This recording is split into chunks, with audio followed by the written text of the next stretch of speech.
Well, good afternoon and welcome to today's Nevada APA, Nevada Chapter of the American Planning Association, Northern Section's educational session. Today's educational session, worth 1.0 AICP-CM credits, will feature our new Nevada State Demographer, Matthew Lawton. Today's session is also part of an ongoing development-related series that the Northern Section of the Nevada APA has been working to develop and deliver to all of you, members and friends of the chapter, over the last few months. We've had representatives from RTC of Washoe County, the university kind of kick us off and get us going. Now we have the state demographer presenting today and in the coming weeks and into the next month. We'll also have representatives from the Truckee Meadows Regional Planning Authority, as well as the Economic Development Authority of Western Nevada, TMRPA, and EDON, also share with us their perspective on various development and growth related issues in Northern Nevada and even outside Northern Nevada into other parts of the state as well. Just in terms of some quick housekeeping items in terms of the Nevada chapter of the American Planning Association. For those of you that are members of the Nevada APA, you know that our annual conference is coming up in a few months. It will be held in October of this year in Las Vegas. Our brothers and sisters in the southern section of the chapter are busy at work putting together a great show for all of us, filled with a number of exciting educational opportunities and a few social events as well. Those of you, again, that are members of the chapter have likely received Marco Vallada's email and the call for sessions form for the annual conference. Again, just as a reminder, if you are planning on attending the annual conference in October, I think it's the third week of October, don't quote me on that. And if you are planning on being there, maybe give some thought as to putting together a session. Just fill out that call for sessions form and of course return it to Marco at your earliest convenience using the contact information on the call for sessions form. Also, the Nevada APA is currently in the planning process for our first in a long time rural planning conference that will be held, I believe, August 18th and 19th in Elko, Nevada. Very excited to be working with several members of the chapter to develop that conference and deliver it. In fact, our conference committee has a planning meeting for the Rural Planning Conference later today. And we hope to get our own call for sessions form and information about registration out to all of you within the next week and to the broader chapter as well. And of course, the Northern Section, in addition to being busy in producing and putting together this development series, is also working to put together a couple social/educational events for June, July, and August as we kind of transition away from formal programming to support of the Rural Planning Conference and the state annual conference as well. So for those of you here in Northern Nevada, we'll have a Reno Aces ball game night at Greater Nevada Field in downtown Reno sometime in June, followed by two separate kind of walking tour social events for July. And then we'll also have what we hope to have an in-person bingo night in August as well. Dates for all that haven't been selected yet, and we're still working on the details. But we hope to have all that information to you within the next several weeks or so. And I just noticed in the chat box, Scott Carey, who's been a real driving force of the Rural Planning Conference, also one of our Northern Section officers, just posted the save the date flyer for the Rural Planning Conference in the chat box. So make sure that you download that as well. All right, I think that's enough of the general housekeeping details. We can move into what you're actually here for, and that's our featured speaker. Today's featured speaker, again, part of our ongoing development series, is a fairly newly minted Nevada State Demographer, but certainly not new to the state of Nevada, not new to the planning community, Mr. Matthew Lawton. As I was telling Matt just a few moments ago, the chapter has always enjoyed a good working relationship and partnership with the Nevada State Demographer's office. And we're very excited on behalf of the chapter. My thanks to Matt for doing this for us. Many of us in the planning world really depend on the data and the analysis that comes from the State Demographer's office, be it in master planning, comprehensive planning, or in other areas. So we're very excited to have you, Matt, here join us today. Before I turn it over to Matt, just again, as a quick housekeeping item, make sure that as you're coming into the meeting, just make sure that you keep your microphone muted, and we will have time for question and answers after Matt's presentation. And if you do have questions, you can always put them into the chat box as well, and we'll get to them at the end of Matthew's presentation.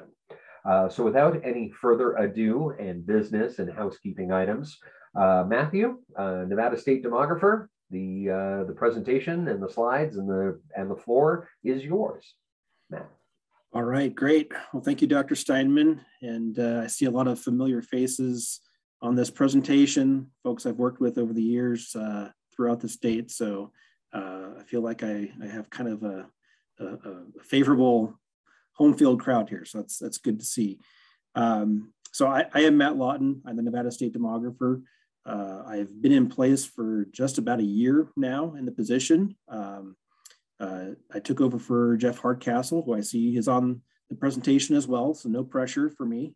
But Jeff, he was in the position for over 20 years, so a lot of big shoes to fill, and he did come out of the planning community. So I know that he's got a long relationship with the APA and the planners around the state. So let me go ahead and I'm going to turn off my video and share my screen and dive into my presentation here. Okay, so you guys should be seeing the slide. Looks good. Okay, great. So again, thank you for inviting me. I've worked with planners for years and years. I'm not a planner myself, but you'll see, given my background, that I've been closely aligned with working with the planning community for a long time. So for this presentation, I just want to give you an introduction of myself, a little bit of background, give an overview of the position of the state demographer, review the products that are produced by the state demographer and the methods that are applied to create those products. I'll give a little bit of a review of my census role and the current status of the census products, and then cover some of the other resources that might be of interest to you in the planning community, and then review some of my goals as state demographer. And then I do have some additional slides that are more specific to the decennial census data that's been released. If we have time, I'm not sure if we are going to have time. I have about 30 slides already, so that might be a little bit too much to get into that. But if we have time, I can throw that out there. So who am I? So I'm Matt Lawton. I'm the Nevada State Demographer as of about a year ago. Started in mid-2021. I come to the position with 25 years of experience in IT and specifically in geographic information systems. I've spent the bulk of my career working in local government. I worked over in Northern California for Sonoma County for 3 years, doing GIS. I came to Nevada in 2004. I worked for 10 years at Washoe County in their IT GIS division. And then most recently, prior to coming to the position of state demographer, I worked for Carson City for 5 years. So I bring a skill set in not only GIS, but project management, data analytics, process improvement. So that's kind of the lens that I approach the position of state demographer through. And then most recently, I was on the board of the Nevada Geographic Information Society for the last 4 years. And last week at their conference in Vegas, I was elected the president of NGIS. So I'm very excited and happy to serve as an advocate for GIS within the state. So, if we kind of take a step back, we look at why population is important. I think this group, probably more so than most others, understand the importance of population and what you do. When I think about where the products that I produce, where they're used, I kind of look at it as the tangible importance and then the intangible important. So on the tangible side, the population estimates that I produce, they go directly into the formula that is used for tax revenue distribution in the state. So that's a very tangible importance of population. We also look at representation, whether it's nationally at the congressional apportionment level or locally at the state and county and city level for redistricting. Population is the tangible driver for those products. But then there's the more intangible side of just understanding who we are, where do people live, how many of us are there, where are the concentrations of population, are we old or young, what's the racial and ethnic makeup of our population. So it's really the story of who we are as a people. So what do I actually produce? Many of you are probably already familiar, but if you're not, there's really two primary publication dates that govern the demographic products that I produce.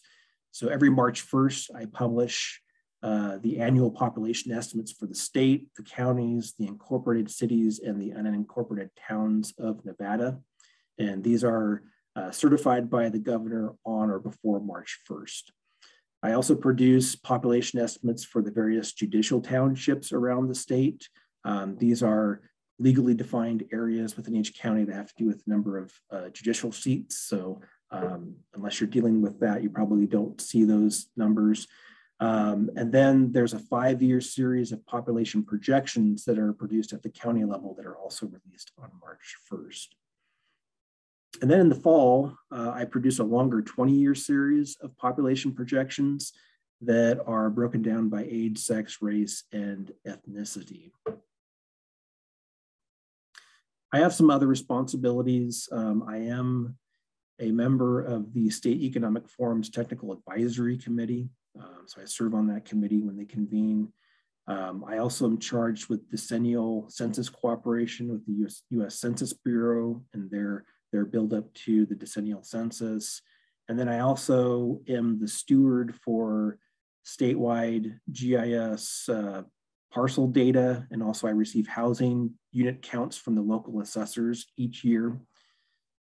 And there are a couple of other agreements that govern the office. I am involved in a federal state cooperative for population estimates. This is a census-sponsored cooperative that's really meant to engage state-level stakeholders that perform population estimates and projections with the idea of building communication, collaboration, and knowledge sharing among those professionals.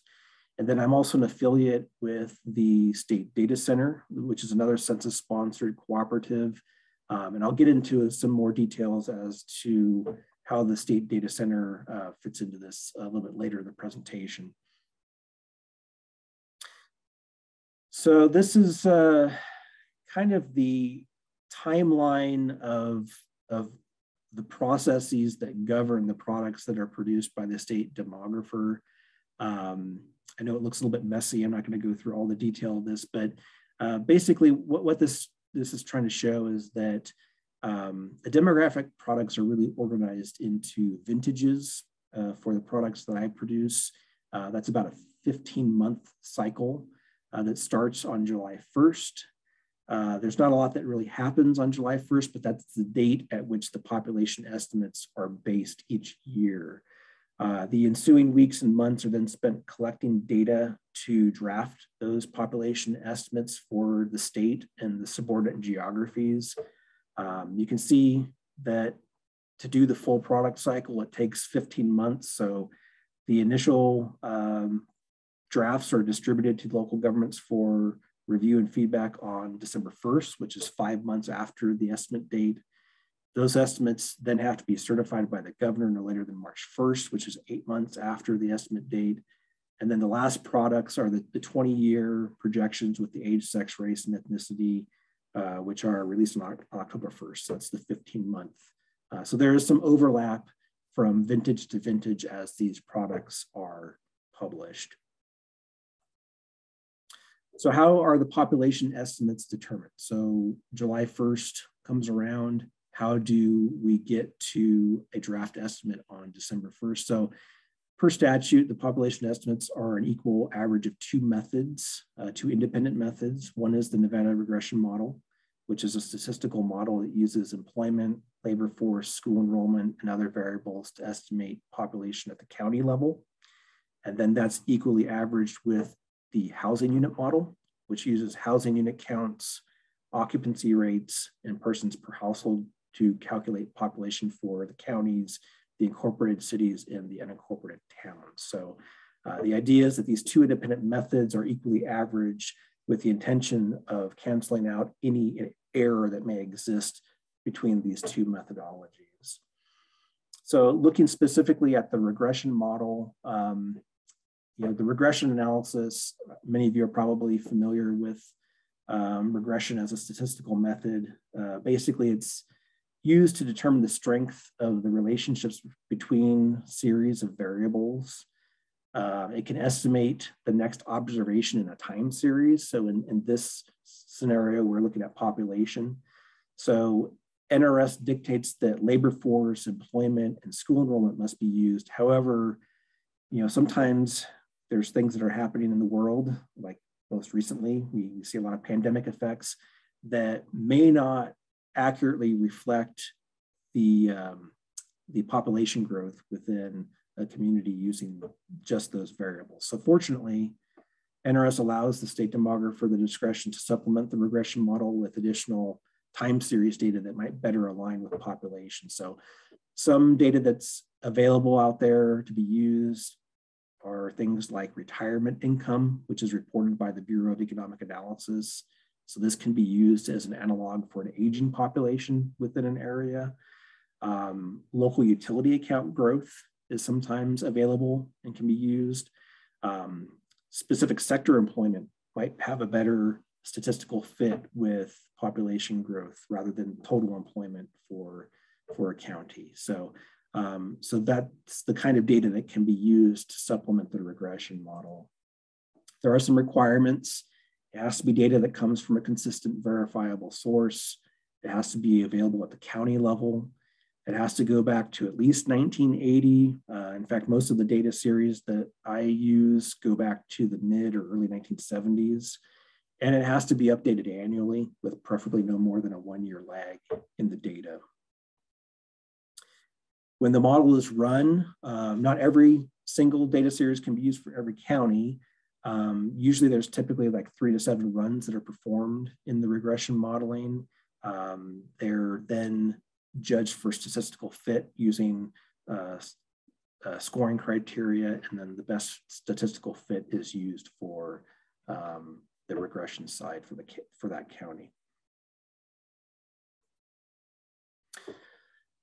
On the housing unit side, it's a pretty straightforward formula. Many of you are probably familiar with how this is pulled together. So you have housing units as they get reported annually by the assessor, multiplied by occupancy rates that come from the last decennial census. They can be adjusted using utility data.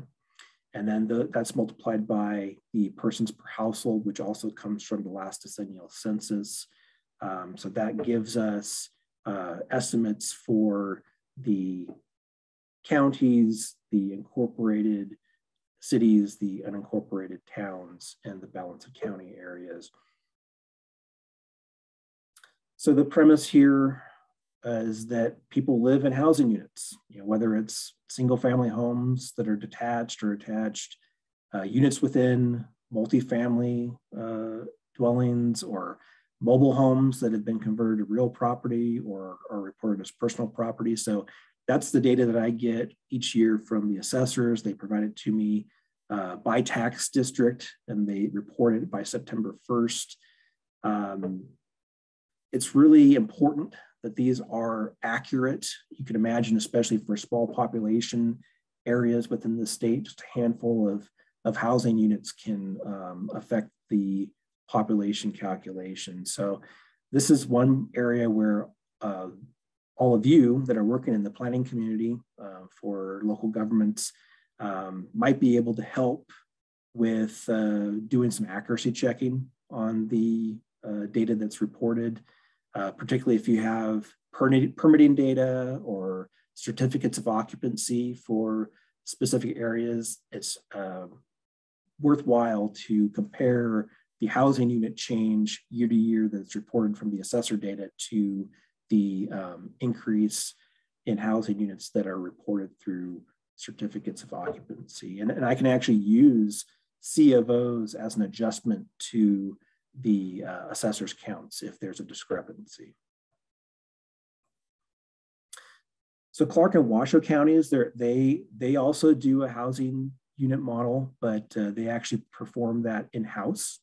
So they're allowed to do that per statute. Clark County, they have a group called SNAPPY that comes together. It's representative of the various jurisdictions within the county, and they draft those estimates and provide them to me. Same thing with Washoe. It's currently done under the Community Development Department. They essentially follow a similar methodology of taking housing counts and multiplying it by the occupancy in persons per household. It's just done at a more refined geographic level than the tax district.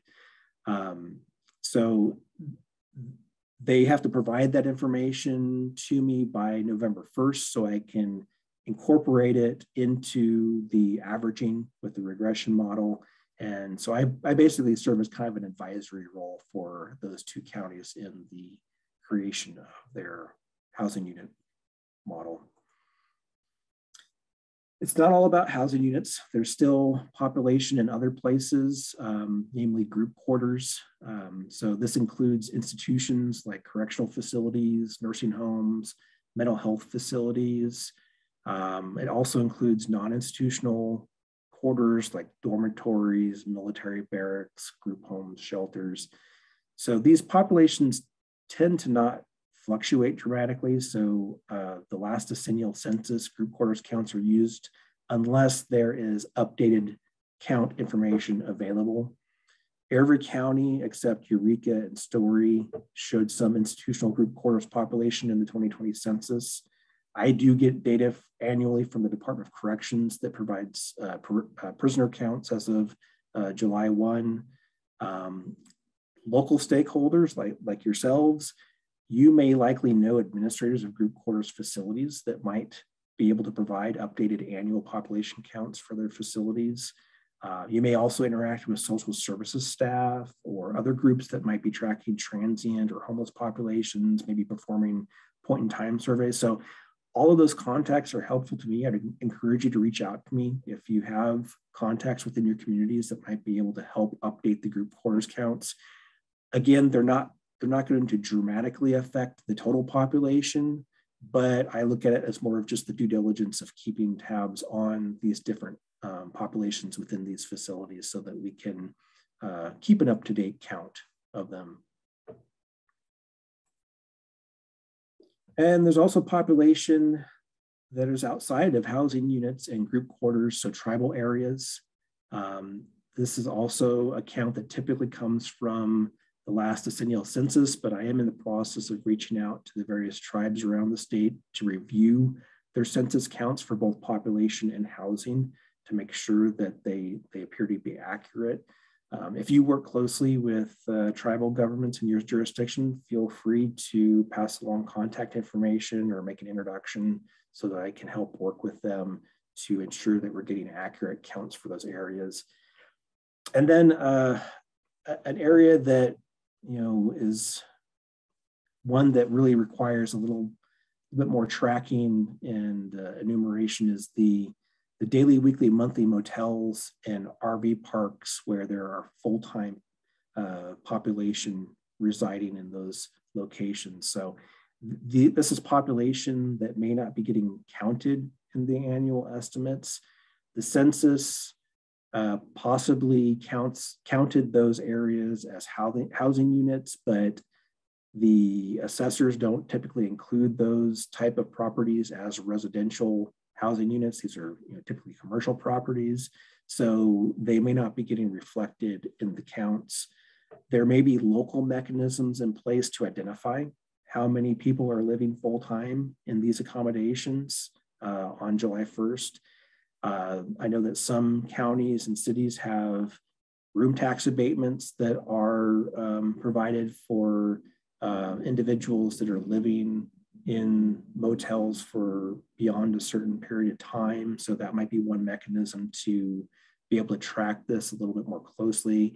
It does require some care because there are blocks of rooms that are rented by, for example, mining companies for short-term staff to live in. So it may not be necessarily a direct reflection of that population, but it might be a good number to get if those mechanisms exist. Or for smaller communities, it might just be a matter of reaching out to the proprietors directly and trying to get a count of how many full-time individuals they had living on the property as of July 1st. I would imagine a lot of them have a pretty good idea of how many people were living there full-time that don't have any other place of residence. They're not there for a short-term period of time. So that's something that all of you might be able to help identify counts of those individuals.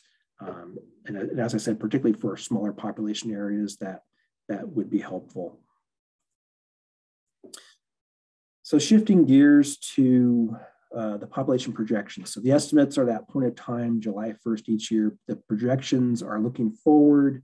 I produce 2 series of population projections each year. There's the 5-year series that's published in March, and then there's the 20-year series in the fall. So these are heavily based on a third-party econometric model called REMI. Some of you may have dealt with that before. It's a model that's been well vetted. It's been around for, I think, over 40 years now. There's a number of different academic institutions and government institutions that use REMI. So that is essentially used to create the state and county level controls for population in the projections. I do incorporate adjustments. One is for sector employment. The data that's built into the model tends to lag a little bit. It comes from the Bureau of Economic Analysis sector employment data, so that can lag by a year or more once the model gets produced. So I can take sector employment numbers from the Bureau of Labor Statistics and adjust those BEA numbers to reflect the July 1, the quarter ending June 30th of the estimate date. So once those control populations are produced, the other adjustment that I can do is to add in upcoming economic development projects at the local level. And this is something that I'm trying to get a little more formalized on how this can be reported. So essentially what I'm looking for are projects at the county level that can be broken down by employment impacts by years of completion.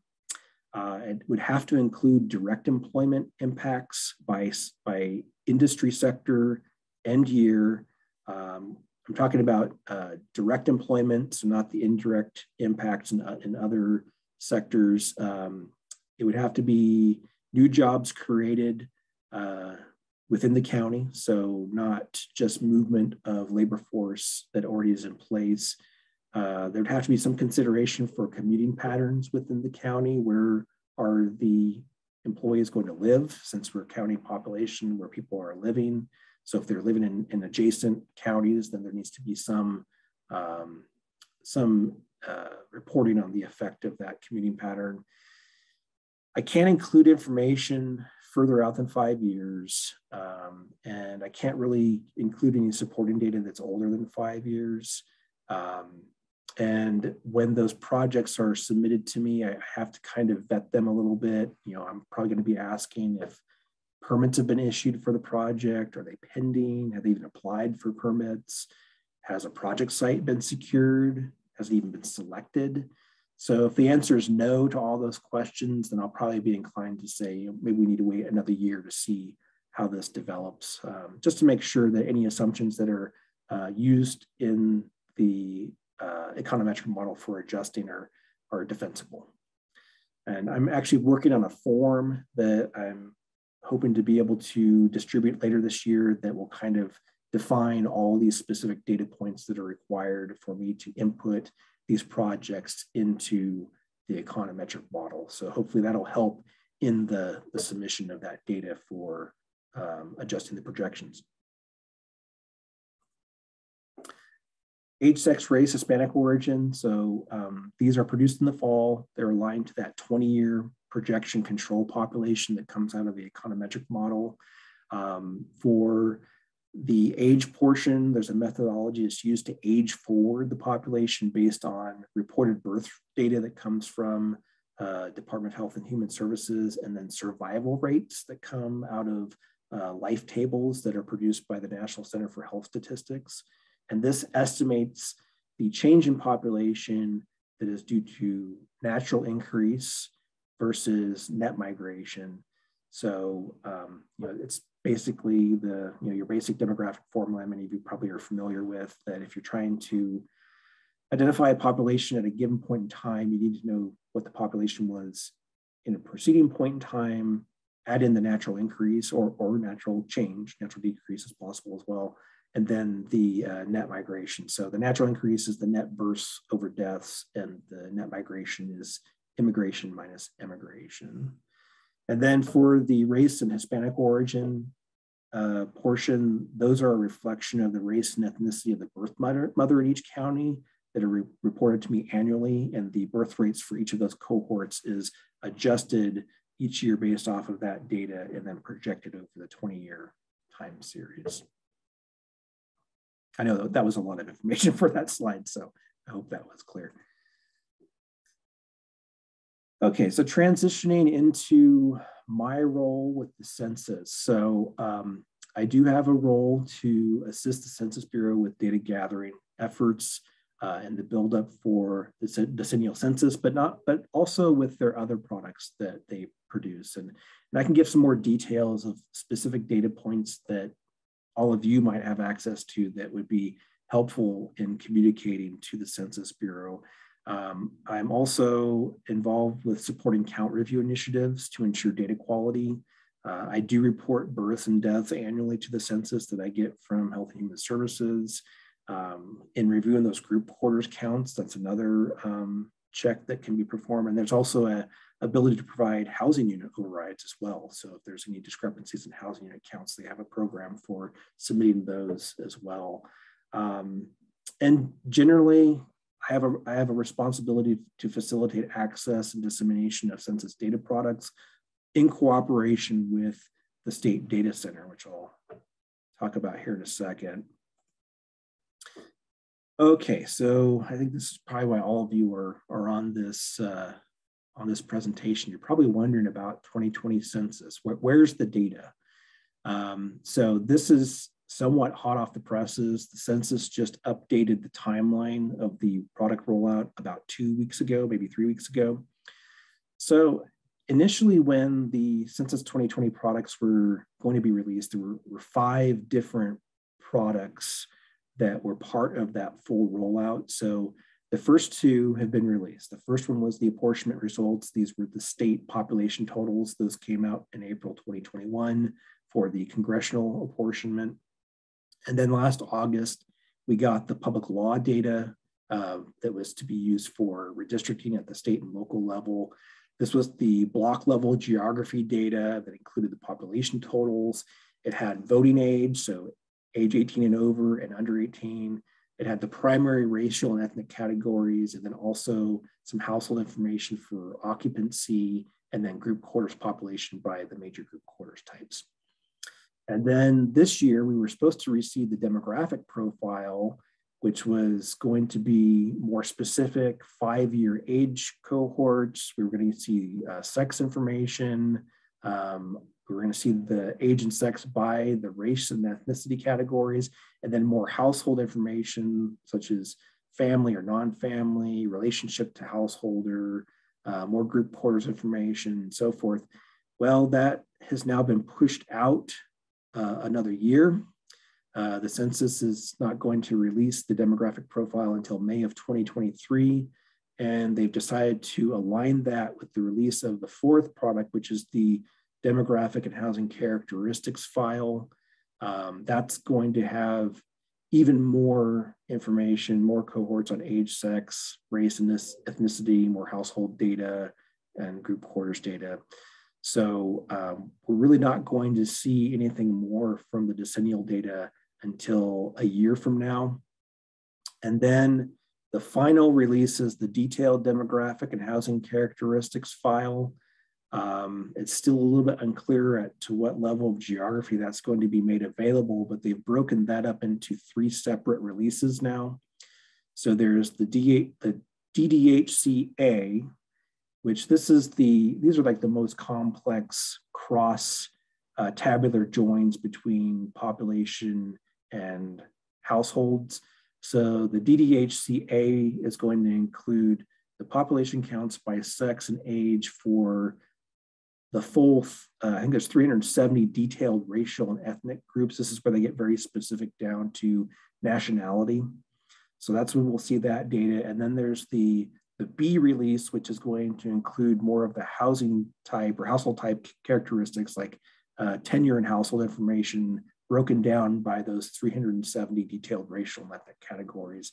And then there's a supplemental release that's going to be following that. So for the DDHCB and the supplemental, there's still not a target date, but the DDHCA we're not going to see until August of next year. So that was just released as of about 2 or 3 weeks ago, that updated timeline. I get a lot of questions about the accuracy of the census. So at this point, we really only have a sense at the national level of the accuracy measures. The census, they released their national post-enumeration survey results on March 10th. It was a measurement of coverage error, which is the disagreement between the census counts and independent estimates of population size. It basically determines whether there was an overall overcount or undercount. So the results said that there was no statistical significant net coverage error nationally for the total population. And that was, using these methods of demographic analysis and also the post-enumeration survey. There were certain specific populations that were undercounted or overcounted nationally. So some of the undercounts were in young children, working age men, which my understanding is those are kind of perpetually undercounted populations. For the racial cohorts, the Black or African American alone or in combination category was in the undercount category, along as well as the American Indian or Alaskan Native population, some other race alone or in combination category, and then also Hispanic or Latino were all shown to be undercounted. And then for overcounts, the older adult population was shown that it was overcounted along with the white alone or in combination, non-Hispanic white alone, Asian alone or in combination. Those were all shown as overcounted populations. So these measures, as I said, are currently only available at the national level. However, tomorrow, May 19th, we're going to see at a state level the same information. So we'll get a sense for Nevada what populations may have been undercounted or overcounted. So to kind of summarize the rollout of the census, there'll be more to come. It's not going to be until next year, but we'll finally get those detailed age cohorts, the sex information, more detail on race and ethnicity. We'll get to see more of those household characteristics and then the details on the group order population. So in the meantime, I wanted to be sure to point out some other census products that might be of specific use to all of you as planners. I'm sure you're familiar with these products, but as of March 17th, the 5-year American Community Survey data was released. There was some concerns about that data getting published because of the pandemic-related data disruptions, but the Census Bureau was able to revise their methodology based on the non-response during the COVID year, and they felt that the data was effective enough to be able to release the full suite of the 5-year data. So that includes a whole slew of socioeconomic and demographic statistics, median household income, poverty rates, and so forth. And it's at all levels of geography. So the 5-year includes everything, whereas the 1-year ACS is only for populations over 65,000. So for Nevada, the 5 years are really important data set to have. Keep in mind, it's still a survey. It's not an enumeration like the decennial census, but it's based on annual responses. From what I've been told, there's usually about a 1% response per year. So the 5-year 2016 through 2020 should be about a 5% representative survey over the course of that five-year series. And then on March 24th, we did get the latest vintage of population estimates at the county and metropolitan statistical area geographies. So these are the annual estimates that are produced by the Census Bureau. They come out after my March 1st estimates. Coming up next week, we're going to see those estimates down to the city, town, and the minor civil division level. So it's important to note that there's a difference in methodology between these estimates and the ones that the state demographer produces. The census uses a top-down methodology for calculating the demographic components of change. So they start by estimating the population at the national level, and then they produce estimates for the total population of the counties, and then they sum those up to the state level. So this is different from how I produce my estimates, as you're now aware from the previous slides. This is the second vintage release of population estimates since the 2020 decennial census, but it's the first to use the decennial counts in the base for the estimates. So with these vintage releases, each new series that is produced annually, the entire time series of estimates can be revised going back to the last decennial count. So that's another difference between the estimates that I produce. I don't get to go back and revise my estimates. Once they're produced, they're certified by the governor, they're set in stone, whereas the census can go back to the previous decennial year and revise any of those estimates for that time period. And they don't recommend comparing from vintage to vintage because of that reason, that these estimates can be superseded. And one caveat is that we're still actually waiting for the complete intercensal series of estimates from the Census Bureau for the 2010 to 2020 timeframe. So it's a little bit frustrating because we don't have that complete estimate series from them that's aligned to the decennial census, and we probably won't see that until probably mid-2023. So that's just something to be aware of if you do use those census population estimates. Some other resources that I found useful when using census data. So if any of you use data.census.gov at all, I would really recommend taking one of their workshops that they offer. They have they have 2 3-hour instructor-led workshops. One is a basic workshop and one's the more advanced workshop. I've only taken the advanced, but I found it to be very helpful and very insightful. It filled in a lot of the gaps that I had when using data.census.gov.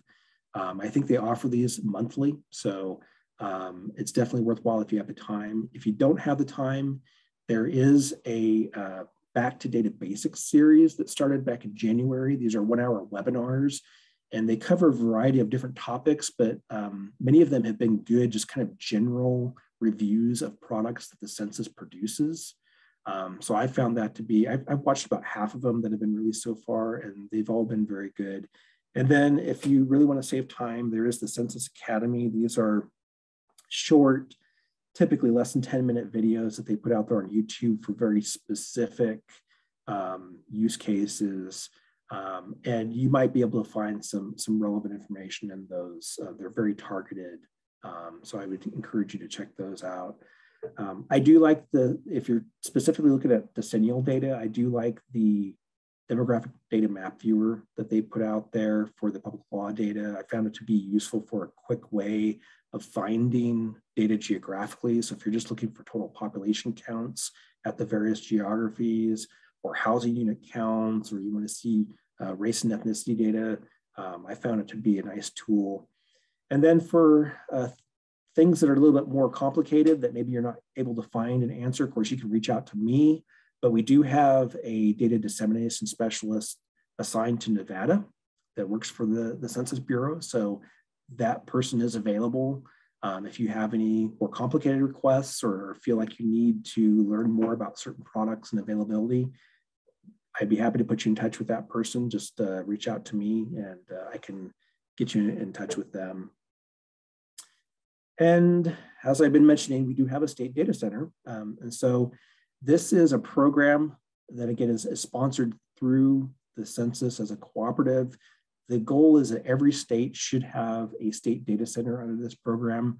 We've had one for several years under the Nevada State Library and Archives. It's been a bit dormant for the last few years just because of staffing changes over there, but we do have a new lead. His name is Jeremy Floyd. He started about 3 months ago. So he and I have been coordinating quite a bit, exchanging information. He's been great at learning new things about census data. We've been talking with our census contacts. So really the purpose of the state data center is local outreach. They really should be a resource for all of you for data, for training, for knowledge, how-tos. And we have the ability to bring in census staff to do webinars, virtual sessions, or even in-person trainings on special topics. So I would stay tuned, and as the state data center kind of revs up again, it would be great to start getting some more interaction at the local level and actually get some more census participation within the state. Speaking of census participation, there are some specific programs. I know this is a lot of info for a slide. I kind of just spewed this out onto this one slide, but for all of you that are working at the local government level, I really want to make sure that you're aware of these programs because they can really improve the quality of census data. So I mentioned previously that there is the ability to submit housing unit overrides to the census. So they really are looking for data over the calendar year for building permits or even non-permitted builds, if there's any of that data available, C of Os, mobile home placements. They're trying to compare their housing unit counts annually to what they have tracked from the decennial data, so they can adjust their products based on those updates. And the idea is that once the decennial cycle comes around again, they're not scrambling to try to build up those housing unit numbers. They have the administrative data to help check that those counts at the local level. So I've actually not submitted this information before. So if any of you are interested in reviewing your housing counts and have data that you can provide to me, I would love to go through the process and get this submitted just to see how it works out. So they do go through me and I submit them to the census. A survey that I'm not directly involved in is the building permit survey.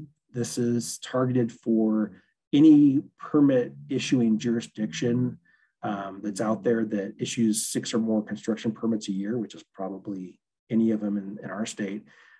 So these are surveys that get sent out either monthly or annually.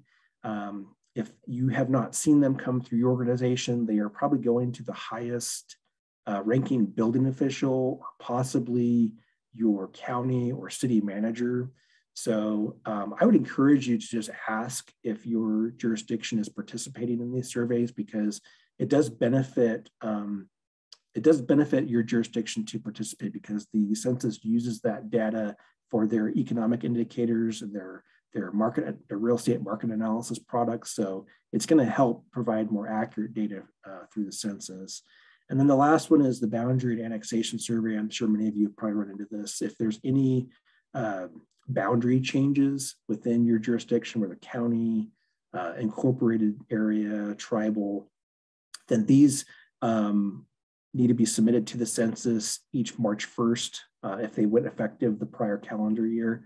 So it's really important to have that accurate geography so that we have correct geographies for population and housing. So if you have any questions about these programs, feel free to reach out to me. I'd be happy to try to answer what I can, or reach out to the Census Bureau. So just to kind of summarize, and I'm glad I didn't include all the census slides because I know we're getting short on time here. So My goals in the position of state demographer are really to try to apply some modernization and automation into the production and dissemination of those data products, so I can make them more useful to all of you. I think that getting easier access out to all of you that use the data is a good thing, and it is going to, I think, relieve a lot of the work on my end if I can kind of automate the way a lot of these products are created, so that I can do more of this kind of thing. I can reach out to local stakeholders and communicate with all of you on the different things that are going on within my office and around the state. I really do want to foster a ton of transparency. I want to try and get reporting out early in the estimation process so that all of you are aware of the data inputs that are going to go into the housing model. That will give you more time to provide feedback or to review with CFO data if you have it. So I think that's going to help to maximize the benefit for all of us and make a more accurate product. So that's all I had in my presentation. I won't jump into the census slides because I think that's just going to take us over time, but I'll step back and hand it back over to you, Fred. Well, thank you very much, Matt. We do have a few minutes left in our session today. We usually try to wrap up at about 1 o'clock. Do we have any questions from the gallery for Matt? Either, just unmute and ask your question, or you can type a question in the chat box. And while you're thinking of questions, just as a reminder, we'll have additional presentations in the series coming up in June, featuring EDON and Truckee Meadows Regional Planning Authority. Any questions from the group? Yeah, hey, Matt, this is Scott Carey. Really good presentation. It's interesting to hear all that you're involved in. I was curious, it's my understanding that Utah overtook Nevada as the fastest growing state in the nation. I was just kind of curious why that may be. I know Nevada has been growing like crazy. Did we slow down and Utah speed up, or a little bit of both? So are you talking about based on the decennial data? Yeah, I think so. Yeah, I'm going to pull up my slides so I had a slide on that. So we are behind Utah, but we were still the 5th fastest growing state in the nation over 2010 to 2020. So I wouldn't say that we were necessarily a slow growing state, but we were behind Utah, Idaho, Texas, and North Dakota. And, it's almost like we're kind of living in two different worlds, because there's the 2010 to 2020 decennial data that we got. And then of course we have the post-pandemic trends, and we're still trying to figure out what's going on with that. I've talked before in other presentations about trying to decipher what's going on within our state, the differences in growth between North and South, but then also, these trends is population leapfrogging Nevada, and we're seeing a lot of growth in places like Florida, Texas, Idaho. So the question is, how much of that are we absorbing? How much is passing over? So I don't yet have a clear answer on that. I haven't seen a lot of data supporting post-pandemic trends. I've anecdotally seen things like these mover studies that get released by U-Haul and Atlas Van Lines. And what they show is that, just in a ranking of the 50 states, Nevada, we were in the top 5 as recently as 5 years ago. We're now down below 30 as far as inbound moves. So there's certainly a shift going on. I don't know if it means that we're losing net population, or if perhaps other states are gaining more population at a greater pace than we are. So no clear answer on that one. Any other questions from the group? We only have about a minute or two left, and I know most of us got to get back to the office, but we do have time for 1 or 2 more questions. Going once, going twice, 2 3/4, 3 times sold. Looks like no more questions, but again, on behalf of the Nevada APA in the northern section of the chapter, my personal thanks to you, Matt, for joining us today. Of course, my thanks to everyone that took the time to join us today. And of course, more information about upcoming Nevada APA chapter events, northern section events, some of our additional educational sessions, as well as some of our social events planned for the summer will be coming out to all of you. Again, thank you very much. Enjoy the rest of your week. Hopefully we can enjoy the sun while it's here for at least a little while before, at least in the north, it gets rainy and snowy and windy again. So thank you, everyone. Have a wonderful rest of your week. Thank you.